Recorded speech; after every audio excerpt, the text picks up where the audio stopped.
Энэ одоо номер 1 амар Монгол улс даяараа бүр номер 1 асуудал энд байна. Хөнгөч нэг буцаагаад өгч ирсэн. Тэгээд эдэн сар ихсээр байгаа одоо 2 жил болж та. Та би одоо амар дээр хүүхдээ нэг оролтой бодгож юмор байна шүү дээ. Би одоо яа. Уухаас өөр яах юм бэ? Бид нэр өөр юу ч хийж чадахгүй.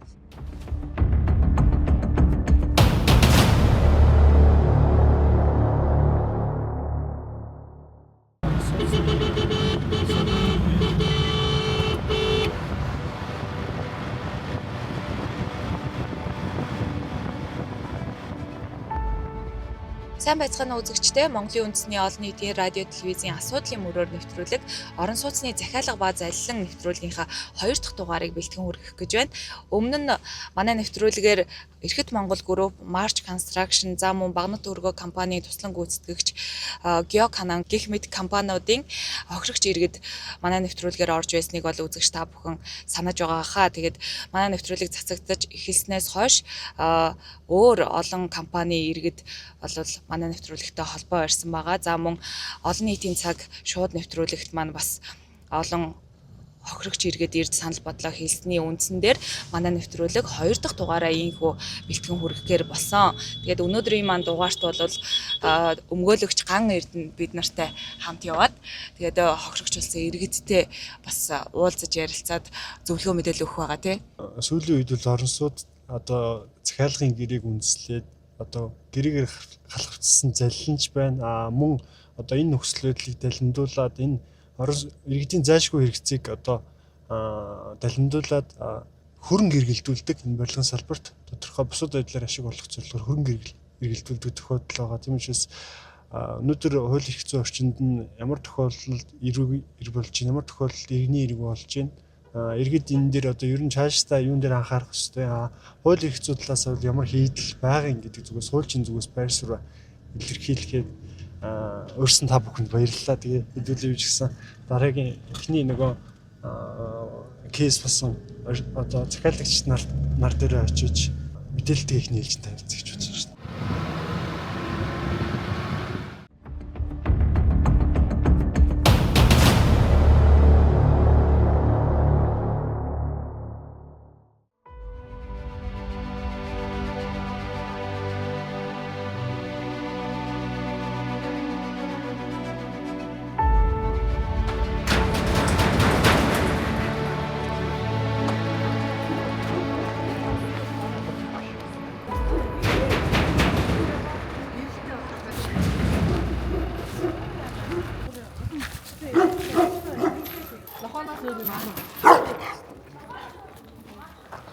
Эрхэм үзэгчдээ асуудлын мөрөөр нэвтрүүлэг Redville апартментийн одоо хохирогч иргэдтэй уулзж байна. Сайн байна уу та? Сайн байна уу? Сайн байна уу биндээ. За эргэн намайг Наран цэцэг гэдгээ. Би одоо энэ Redville апартментийн одоо байранд захиалга тохирсон иргэдээ. Одоо манай энэ Redville апартментийн энэ барилга одоо 2019 онд энэ ABCD гэсэн 4 блокт ингээд захиалга авсан байдгийн. Тэгээ 2019 онд одоо энэ AB одоо энэ одоо та нарын харж байгаа AB2 нь одоо ингээд каркас нь болсон. CD2 нь одоо тэр суур фундамент байхгүй. Энэ одоо энэ байшин нураагаал барьчихна гэл би 2021 онд одоо 5 жил болж байгаа. Манай AB-гийнхэн болохоор 2019 онд одоо 7 жил болж байна. Одоо энэ 7 жилийн хугацаанд цагцсан эцдүүд нь байхгүй ямар ч тийм үйл ажиллагаа явуулаагүй 7 жил болсон байгаа байхгүй юу? Би энэ компанид бас одоо 7 жилийн өмнө захиалга өгсөн. Захиалга өгөхдөө би одоо төр төсвийн байгууллагт 30 гаруй жил 36 7 жил ажиллаад гарсан тэтгэмжин дээрээ өөрөөсөө харамлж хуримтлуулсан хэдэн төгрөгөө нэмээд 100% захиалсан. Тэгээ хүний амьдралд одоо жаргал зовлон ээлжилдэг хорвоо. Нэг л өдөр хүн маань одоо ингээд гэрээсээ гараад найзууд очоод эмнэлэгтээр нас барчлаа. 2 бага насны хүүхдээ бол би амьдралаа зохицуулж явна. Тэгтээ одоо яг би бол нүүдлийн шуул шиг л амьдарч байна. Өвлийн цагт нь байр түрээслэл дулаархаар хашаа байшинд очиод ингээ амьдарч байна. Маш төвчээртэй хүлээсэн. Тэгээд жил бүхэн л за оруулна гэсээр одоо 7 жил гарan болж байна. Одоо их чи одоо ерөөсөө энэ 9 сар гэхэд одоо ингээд ажил явагдаад эхлэнэ л гэсэн. Одоо энэ ингээд 5 жил болж байгаа. Их чинь бол C блокт ингээд 100% төлөлттэй мөнгө өгсөн. Одоо начин ингээд цэдийг ингээд 100 төлсөн зөндөө хүмүүс байгаа байхгүй юу? Бас хэм төсөр юм байна, барьчих юм байна, эбийн боссон юм байна. Энд чинь ингээд итгэл хүн чинь өгж байгаа шүү дээ мөнгө тийм биз дээ. 240-од хүн байгаа шүү дээ энэ захиалагдсан. Манай ах дүү нар болохоор энэ ойр хавцаар бас ингээд 100% төлөлтөд аваад байранд орцгоодсон болохоор гаднаас ирэнгүүд гадаадаас ирэнгүүтэл болох юм бүтгий юм гэж одоо шууд захиалах өгсөн байхгүй. Тэгээд дараа нь бичиг баримтын шалгахад бол шалгын маалгыг гэж олж гашгаж явж байгаа. Одоо энэ гүйцэтгэх захирал Мөнхбат гэдэг хүнээс энэ одоо энэ газрын хэн дээр байгаа юм, барилгын шүүрэн хэн дээр байгаа юм гэж одоо асуусаар агаад яасан байхгүй. Шалгаасаар агаад бичиг баримт үзсэн. Тэгэхэд бол Мөнхбат гэдэг юм бол бидэрт яг бүх юм нь өөрийн нэр дээр байгаа гарсан имжлэг нь өөр дөр нь байгаа гэсэн бичиг баримт үзүүлсэн яг нэг хэдэн захиалагч нар авралт оруулж байгаа. Тэгсэн чинь дараа нь тэр нь баг худлаа болж таараад баг гүйцэтгэх захирлын солигчлоо гэж нодлон нэг мөнгөн 2 кг мөнгөн 2 гэж нэг хүн гарч ирээд одоо байрандаа баг медик авдраад тэр мөнгө нэмээд бари мэри гэдэг юм ярьжсэн баг болцсон. Гинт баг. Одоо надад хамаагүй гэж бүр алга болцсон. Тэгснээ одоо манай тэр эцсийн өмчлөгч одоо Бадамагчаа гэдэг хүн эргэж гарч ирэнгүүт. За одоо бид нар барь. Та хэд одоо бас мөнгө төгрөг нэмээ өгчих юм бол бид нар барих гэдэг. Та телевиз сайтаар бити яваад ээ. Тэгэхээр энэ чинь одоо бид нар борлуулалтаа хийж чадахгүй гэсэн. Угаасаа ямар ч тийм борлуулалтын маркетингийн юм онлайн юу ч байхгүй байхгүй анханасаа. Бид нар одоо ингээд олон нийтэд ингээд бас ил гараад тийм ээ энэ үнэхээр энэ барилга орон сууц захиалаад тохирсон иргэдийн асуудал бол үнэхээр хүнд олчлаа гэдэг дээр ингээд шүгэл дуурайд явж байгаа хүмүүс аахгүй юу. За тэгээд биднийг ингээд шүгэл дуурснаар харин нөгөө барилгуудыг чи одоо тэр барилгын компаниудын одоо удирдах хүмүүс нь тийм ээ одоо та нар ингэж явснаар бид нар те энэ барилга барих боломж өгч байгаа. Гүү байхгүй. Энэ бол зүгээр арга байдаг шүү. Цаг хугацаа хожих арга байдаг. Нөгөө л тэдний чинь нөгөө одоо энэ олон жил 7 жил. Үгүй 7 жил барихгүй яасан. Бид нар өнөөдөр шүгэл 7 жил үлээгүйгүй шүү дээ. Бид нар тийм биз дээ те. Өнөөдөр бид нар бүр эцэстээ тулаад тесрээд өнөөдөр шүгэл үлээж шүү дээ. Тэгэхэд одоо та нар ингэж дуурсан учраас одоо бид нар барилгаа барих боломжгүй болчихлоо гэдэг ингэ шантажлаад байгаа байхгүй. Эдгээр одоо ич хэрэгтэй байна. Шүүх цагдаагаар нь явсан. Иргэдийн төлөөллөөр одоо сквадр дургийн 1-р хороо цагдаа дээр бүх хүмүүс өргөдлөө гэсэн байгаа. Ямар ч арга хэмжээ аваагүй байгаа. Одоо хүртэл шийдээгүй. Одоо тэр компаниудын одоо гүйцэтгэх захирал гэдэг Мөнхбат, Орхон Туяа, одоо цаана байгаа Бадамарагчаа энэ хэдэд бүр хандаж хэлмээр байна. Бидний хохирлыг багдуулж өгөөч ээ. Бид нар өнөөдөр 7 жил твчлээ, харлаа. Өнөөдөр бид нар цөхөрч байна. Бид нар түрээсийн байраар явж байна. Үр хүүхэд маань гэр оронгүй болж байна. Зарим нэг нь бурхны оронд очлоо. Одоо бид нар энэс илүү одоо яах вэ? Яах ёстой вэ?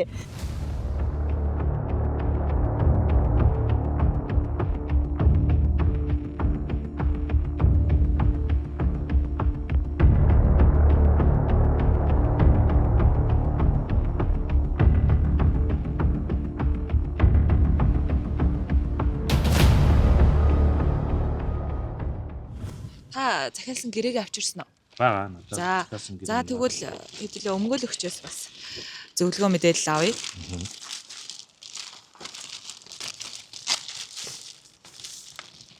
Тусгай шүүрлийн шалгаж ирсэн маа. Яг гэрээ ээж өгтөө бол шалгаагүй байхгүй. Шалгаагүй. Тийм. Дараа нь энэ барилга юу явахгүй байна. Яг энэ иргэдийн зөвлөсөн групп чатанд нь орж байгаад мэдээд тэгээ араас нь нэлээд явж яасан. Тэгээ одоо болохоор нэмэлт гэрээ хийж энэ гэрээгээ шинжилээд бараг мөнгөө нэмээ явна гэсэн. Ашиглалтанд таны ашиглалтанд оруулах хугацаа шийдсэн. 23 оны 4-р хөлөөс гэж байх хэрэгтэй. 23 оны 4-р хөлөөс. Энд нь бол гавсагтаагүй. Анх очихдоо юу ер нь нөгөө бусад хүмүүсийн мэдээллээр л итгээд гэрээ байгуулсан. Тий, ер нь тухайн ч одоо энэ мэн дээр их хурж ирээд хараад энэ барьж борж ин босч байгаа юм байна гэж тэгэл өгсөн юм л да. Дахин төлөвлөлт тийм ээ. Үгүй гэсэн. Дахин Гурван гэрээгүй юу? Гурван биш гэж хэлээ. Нийслэлээр авсан чинь тэгж л. За тусгай шүүрлийн мэдээллийг ямар тохиолдолд гэмт хэрэг болох юм бэ гэхэлэр хууль зүйн зохицуулалтын бидний зүгээс тэр өнцгийг л илэрхийлж ерөөхдөө таад мэдээлэл өгөх ёстой. Нэгдүгээрт одоо тухайн гэрээ хэлцэл байлаж гисэн тухайн ажил огт хэрэгжих боломжгүй тийм ээ. Нэгдүгээрт боломжгүй. Боломжгүй гэж юу гэлээд байна гэхэлэр цаанаа тусгай шүүрэл буюу нэгдүгээрт барилгын үйл ажиллагаа эхлэх зөвшөөрлгүй юм байна. Хоёрдугаарт барилгын ажил эхлүүлэх зөвшөөрөл гараагүй. Гуравдугаарт энэ Ажинда гэдэг компани цаана магадгүй өөр компани туслан гүйцэтгэгчээр ороод цаана дахиад ерхийлэн гүйцэтгүүлж гэж байхыг үүсэхгүй юм таад ярианаас. Одоо ингээд нөгөө яамаар нороод тэгээд нөгөө тухайн салбарт тусгай шүүрлтийг эрхлэх бүх салбарт энэ нөгөө нээлттэй байна гэж заасан. Тусгай шүүрлийн тухай хуулиар 6023 280 гэж Байхгүй нь. тусгай шүүрлэлт гарч ирэхгүй нэхнэлж байна.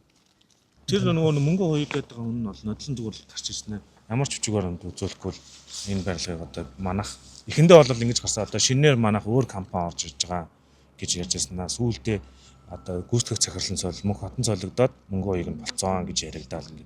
Яриа нь ерөөсөө байнга өөрчлөгддөг. Тэгэл бичиг баримтчууд яа гингүүт та хэд ч нөгөө мөнх хоттой шүүхтэр асуудалтайгаа очиж бичиг баримт шилжихгүй байна.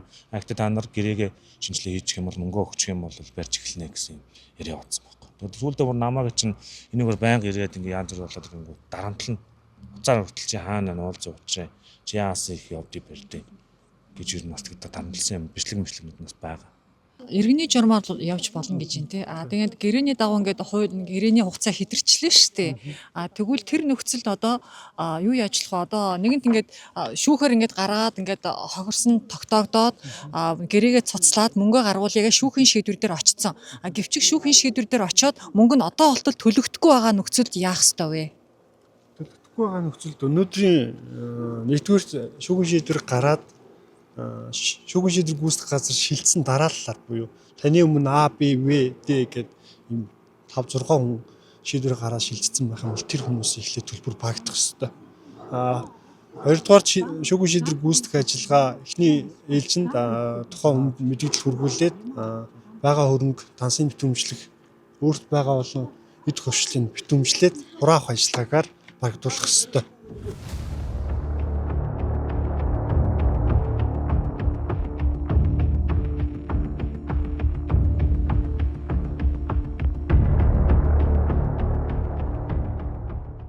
Монголын бүх барилга дээр хохирсон захиалагчдад төлөөллөөд одоо энэ барилгын компаниуд барилгын энэ үйл ажиллагаа явуулна гэж царцаагсан барилгуудын төлөөлөл гэж үзэж болно биднийг бол бид нар ганцхан редвил дээр яриаггүй бүх захиалагч барилгынхаа энэ Улаанбаатар хотод Монгол улс даяараа хохирсон улсуудын төлөөлөл шүү дээ.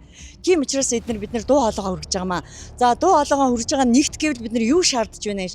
Ажлаа хийгээч, төр засаг энийг анхаарч өгөөч. Бид нар ингэж удаа ард түмэн бид нар ингэж хохирсоор ах уу тий?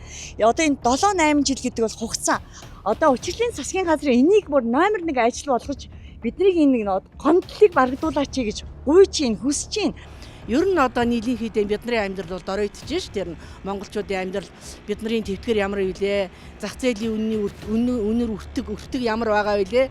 Ер нь одоо байр түрээслээд явхтууд одоо ер нь чадамгүй л байна. Одоо би одоо ирэх хөвлийг одоо яах вэ гэж л тийм л бодолтой амьдарч байна. Амьд дээр би нэг хүүхдээ нэг орон гэртээ бодгаад өгөхөд би үгсэн. Миний сүнс нь би хүүхдээ завдаа би одоо хичнээнээс одоо 90 100 хүрэх цаа юм шүү дээ би. Чи хаана байна? Ярилцаа явж байгаа. Сурал үзэлчүүд энэ дотроос ингээд бид нар юу юм бэ? Iko надад зүгээр боож ажиллаж төвөрдөө. Юу ч өөрөө өсөж чинь хараа. Хахад зайлж. Аби бодож барилгын Бидний цэцээ хаана Монгол төрөөд ингэ яваад идэг.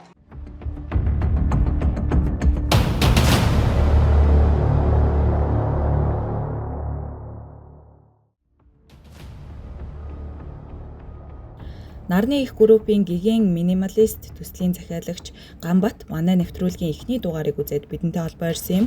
Тэрээр 169 сая төгрөгийг 2021 онд тус компанид өгч хаус захиалсан боловч одоо хүртэл ямар ч шийдэлд хүрч чадахгүй 5 жилийг хүлээж байгаагаа хэллээ.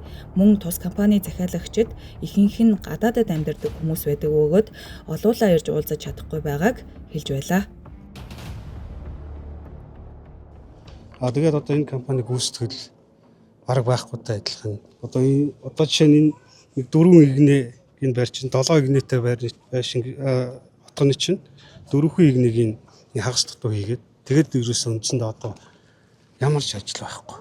Нам зогссон. Манаач ч байхгүй. Тэгээ энэ талаар ингээд өргөдөл гомдол өгөөд цагдаа сэргийлэхээр явахаар ерөөсөө бүтэж байгаа нэг ч алга.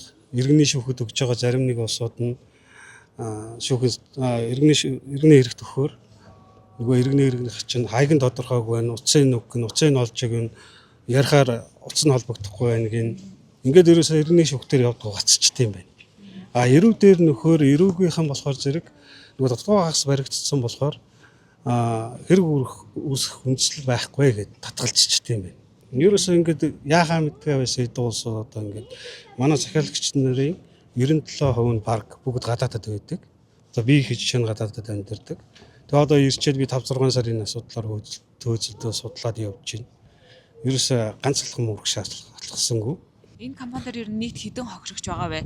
Бас нийт үнийн дүнгийн хэмжээ. Энэ одоо миний мэдж байгаагаар шүү. 5.5 тэрбумын 68 өрхийн асуудал хэрэгжиж байгаа. Манай төсөл дээр ихтэл. Би энэ нөхрийн талаар маш их судалгаа хийсэн.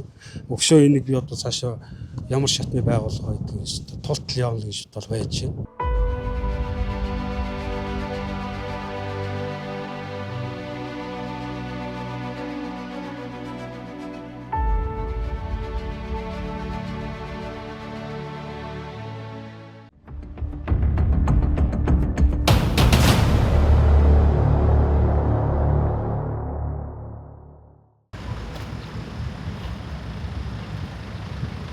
Эрхэм үзэгчдээ асуудлын мөрөөр нэвтрүүлэг яг одоо Avis Karan компани хохирогч иргэдтэй уулзах гэж байна. Энэ компани хизээ захиалгаа өгсөн бэ? Би 22 оны 8 сарын 11-нд захиалга өгсөн. Тэгээд 23 оны 4-р удирдлагын ашиглалтанд орно гээд. Тэгээ энэ 2-р ээлжийн барилга нь. 1-р ээлжийн барилга нь энэ хоошоогоо байж байгаа. Тэр нэг 6-7 давхар баригдсан байж ирсэн. Тэгээ энэ газар шорооны ажил дөнгөж эхлээд тэгээд 23 оны 4-р удирдлагын ашиглалтанд орно гэхлээр би 100% төлөлт хийгээд тэгээд энэ найдвартай явчих юм байна тэгээд орсон. Тэгээд одоо хүртэл байхгүй. Тэгээд дөнгөж 3 давхардаа нэг энэ балгаас орчаал байна. Нийт хэдэн хохирогч байгаа вэ? Энэ 150 айлын орон сууцнаас одоо нэг 100-аад хохирогч л. Одоо гомдол гаргаад явж байгаа бол нэг 100-аад хохирогч байна. Таны хувьд хэдэн төгрөгийн төлбөр төлсөн бэ? Би 100% төлөлтөөр яасан болохоор бас арай нэг хөнгөлтөө үнээр яасан л да. 37 сая 500 төгрөгөөр яасан. Манайхаас ч одоо энэ захиалга өгсөн 2 өрөө байр 2-ыг бэлэн төлөлтөөр өгсөн хөгжлийн бэрхшээлтэй өн ч байна. Тийм одоо тэгээд бас айгүй хэцүү л байгаа шүү. Компани зүгээс ямар тайлбар өгч байгаа вэ? Компани зүгээс бол тэгээд одоо баримл гэхийн тэгээд ер нь тэгээд бид хэд нэг жоох ингээд шаардал ингэхээр нэг жоох нэг хэдэн ажилчид авчираад нэг ажилуулсан болчоол тэгэл байхгүй болчихно. Тэгээ одоо сүүлдээ мөнгө байхгүй хөрөнгө оруулагч болоод одоо энийг барина л гэж яриад байгаа. Тэгээ бид хэд одоо энийгээд энэ үнд бол барина гэж бол худлаа. Тэгэхээр зүгээр ядаж энэ байрныхаа энэ 3 давхрын цутгацын каркасаа аваад ч гэсэн салмаар байна л та. Хийсэн 70 сая төгрөг өгсөн. Тэгээд одоо энэ хөндлөөр дуудаад ингээ мөнгөө шавж чадахгүй гэдэл би ч одоо хамгийн настай шахуу хүн. Тэгээд ингээд байж гэн одоо мөнгөө шавж чадахгүй гэдэл оромж байсч байхгүй гэдэл айдад хэсэд явж хөгшин битэй. 2022 онд захиалга өгөөд 22 онд жирэмс явж захтаа өгсөн. Одоо нөгөө хүүхэд маань 3-наас 4-наас хүрхгээ явж байна. Одоо ингээ хохироод явж байна гэж. Хэдэн төгрөг төлсөн бэ? Бэлэн төлөлтөөр 70 сая төгрөг төлсөн байна. Тэгээ одоо ингээд хүүхдтэйгээ нэл хүүхдтэй ингээд орох хэрэггүй л явчихна. За би одоо энэ Avis Karan 2 гэдэг захиалга 2024 оны 2 сард өгсөн. 100% бэлэн төлөлтөөр өгсөн.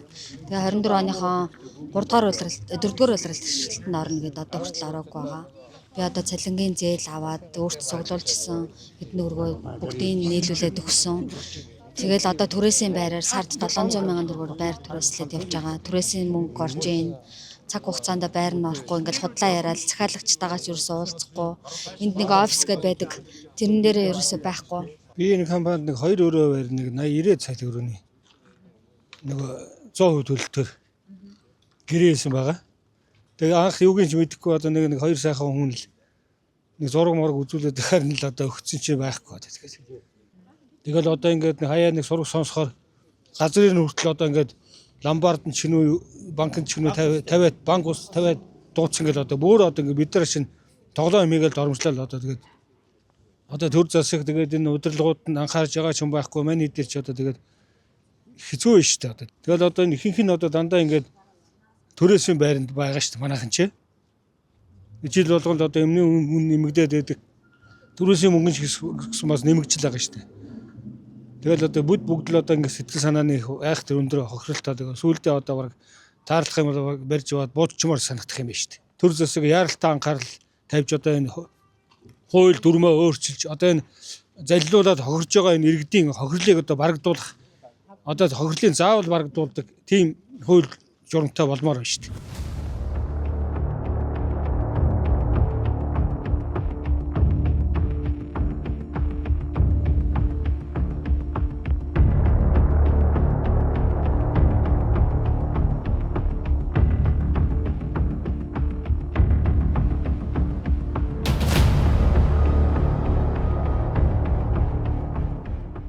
Ингээд өмгөөлөгчөөс бас зөвлөгөө мэдээлэл авъя гэж бодож байна. За та саяны сонссон кейсүүд дээр үндэслээд ер нь ямар зөвлөгөө өгөх вэ? За ерөөдөө яг хэргийн гол үүрэл баримт руу орох шаардлагагүй гэж үзэж байна. Яг үгээр эрхүй байгууллагт мөдөж алах ажиллагаа явагдаж байгаа учраас яг гол юм руу орохгүй. Гэтэ яг тодорхой нэг дүгнэлтэд хүрлээ. Бас өмнөх юун дээр ажинда дээр гарсан тохиолдол бас гарсан байж магадгүй юм шиг байна. Сая бас л нөгөө захиалагчдын маань өгсөн мэдээлэл гэсэн үг. Тэгэхээр нөгөө барилгын эрх шалгах асуудал тийм ээ. Энэ үнэхээр захиран зарцуулах хэрэгтэй юу гэдэг юм хамгийн чухал. Хамгийн түрүүн шалгах. Хүмүүс нөгөө итгэлдээ л тулгуурлал захиалга өгч байгаа. Хоёрдугаар бас одоо ингээд хүмүүсийн нөгөө горсон байдлыг хараад яг хуучин талаас гэмтрийн үлдэж авсан хөрөнгө орлогыг хураах тухайн гэмтрийг үлдсэн этгээдийн хөрөнгүүд бусад хөрөнгүүдийг битүүмжлэх бусдад одоо гэмтрийг үлдэж орсон бусдад үндэстгүйгээр шилжсэн хөрөнгө гарч ирэх юм бол тэрийг нь битүүмжлээд төлөвлөх асуудал яригдана. Нэмэлтээр одоо нөгөө хуульд тогтоогчийн зүгээс орон сууц одоо барилгын салбартай холбоотой ямар хийдэл байна вэ гэхлээр жишээ нь өмнөх барилгач тэр энэ барилгач тэр тогтцоор нь орон сууцны хороол хөгжүүлнэ гээд барилга эхлүүлэх зөвшөөрөл өгчдөг. Үүнээс болоод шатаараа хэрэгжих ёстой юмыг бөөнд нь мөнгөний авч тал мөнгөний өөр юм тал мөнгөний тухайн барилгатай хэмжлэн зарцуулаад гол нэг давхардл үүсчихэж байгаа байхгүй.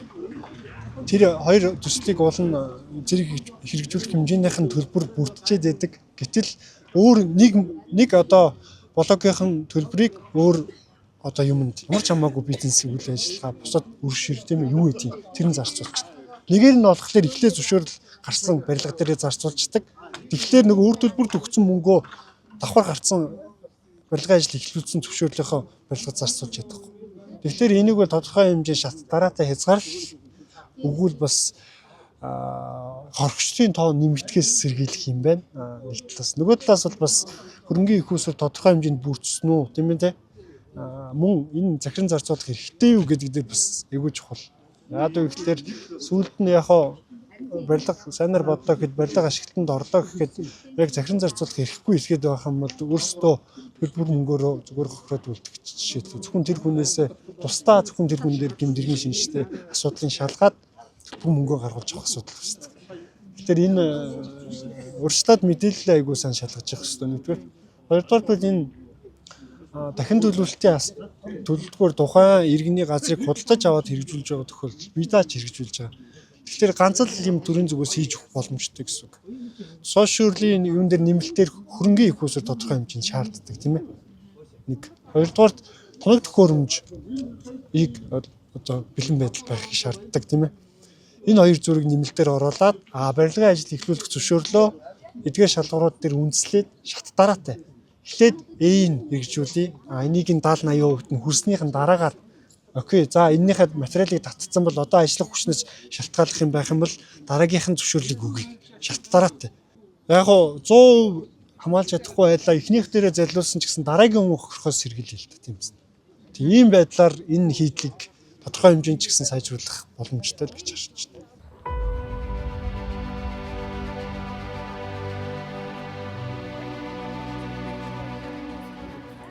Бид нар ерөөсөө одоо нэгтгэл ерөөсөө хэрэгтэй байна. Түр ер нь иргэнээ хамгаалахгүй л байгаа. Ямар ч хамгаалах гэж аалаа тийм ээ.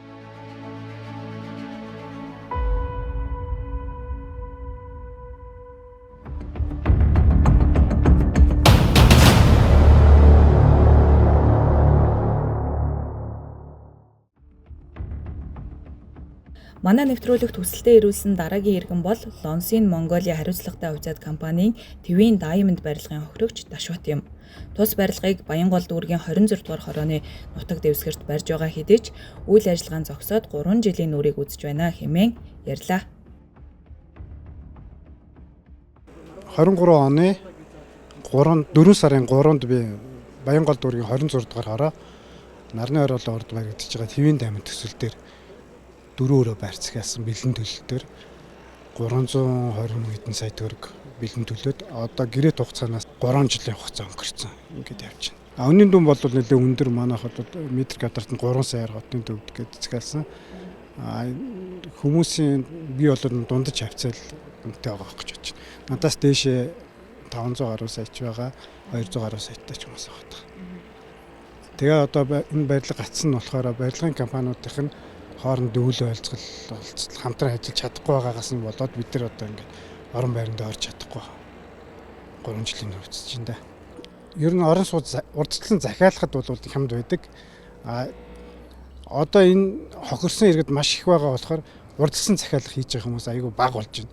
Тэр хэрээр бол байрны орон сууцны үн өсөд байна.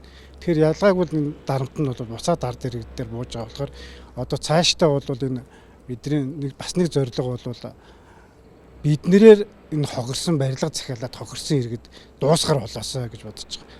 Барилгын компаниуд тус тусдаа бүгдөө нэг өөрийн гэрээний драфттай байгаа даа. Тэрийг бол ерөнхийдөө бүгдийг ижилхэн болгоод натратаар баталгуулдаг алдангийн төвшин адилхан.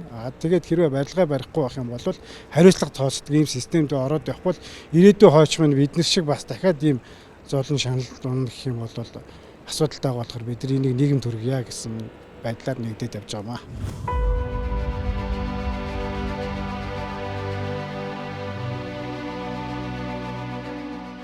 Орон сууцны захиалга зайлан ер нь манай улсад хэр их хавтгаарч хэр их өндөр үнийн дүнтэй хохирлууд гарч байгааг үзэгч та бүхэн бол харж байгаа бах.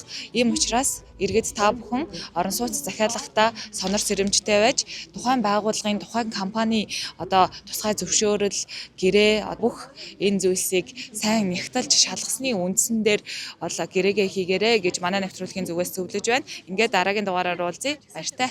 Нийт Монголын ард түмэндээ гэж хэлэхэд байрны захиалга өгөөд алдсан захиалагч нартаа ингээд барилгын компаниудад хулигдуулсан ийм ард түмэндээ хандаж хэлэхэд одоо энэ 4 сарын 13-нд Скватрийн талбайны тэр нэг хилмигчдийн хөшөө гэж байдаг. Тэн дээр бид нэр одоо тэмцлийнхаа анхан шатны үйл ажиллагааг явуулах гэж байна. Тэгээ бүгдээр энэ барилгын салбарч юу нэлээ асуудалтай болчлоо. Тийм болохоор анхааруулад энэ улаан малгай өмсөд бүгд улаан малгайтай чагсаал хийя гэж ярьж тохиролцоод байгаа. Өнөөдөр бид нар бүр эцэстээ тулаад тесрээд өнөөдөр шүгэл үлээж штэ. Одоо хохирлын заавал барагдуулдаг тийм хууль журамтай болмоор байна штэ. Орон гэртээ болгоод өгөх баярлалаа. Төрдөө баярлалаа, төмөөсөд баярлалаа. Одоо одоо хүний унаг угаад ингээд яг хөдлөж явж шүү. Миний хүүхдүүд дамжуулаад байгаа. За ойлголоо юм.